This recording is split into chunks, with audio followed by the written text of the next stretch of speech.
Aujourd'hui, première réponse aux questions qui nous ont été soumises sur notre blog. Et c'est Katia qui a reçu plus personnellement la question. Donc, la question que j'ai reçue, c'est comment on fait chez nous pour que le ménage, les différentes choses à faire dans la maison soient partagées entre Thierry et moi. Parce que nos amis savent très bien que c'est pas qu'on se partage les différentes tâches. Et la question est donc comment est-ce qu'on arrive à le faire? Alors, c'est une question qui est adressée à Katia, mais c'est moi qui vais répondre.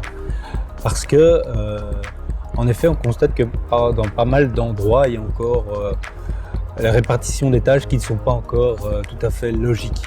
Et donc, nous, comment on fait? C'est simplement qu'il n'y a personne qui mérite de faire moins que l'autre ou qui mérite de faire plus que l'autre. On est sorti il y a très longtemps de ce schéma de l'homme qui regarde la télé pendant que la femme passe l'aspirateur. Et donc, c'est vraiment en fonction des disponibilités et en fonction des obligations professionnelles qu'on se répartit les tâches.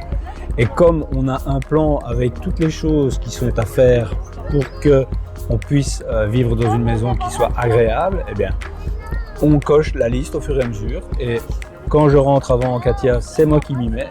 Et quand c'est Katia qui le fait, c'est l'inverse. Donc voilà comment on fait. Et on a surtout sorti de notre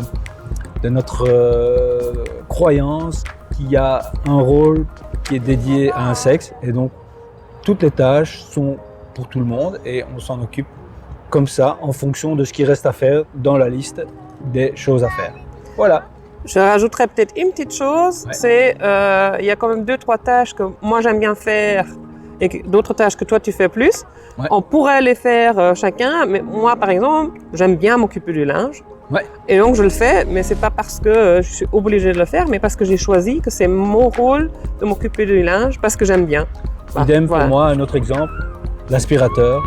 J'aime bien passer l'aspirateur tout seul avec le casque sur les oreilles en écoutant un podcast. Et ça, c'est mon petit moment privilégié. Tout en travaillant, en passant l'aspirateur, parce qu'il faut bien le faire, eh bien, je m'isole et j'écoute de la musique. C'est mon petit moment aussi d'évasion. Donc voilà, un très bon exemple. Voilà, ça c'était la première vidéo avec la première question qu'on a reçue. On espère que notre réponse vous inspire. Et on dit à demain pour une deuxième question. À demain, une autre question, une autre réponse. Au revoir.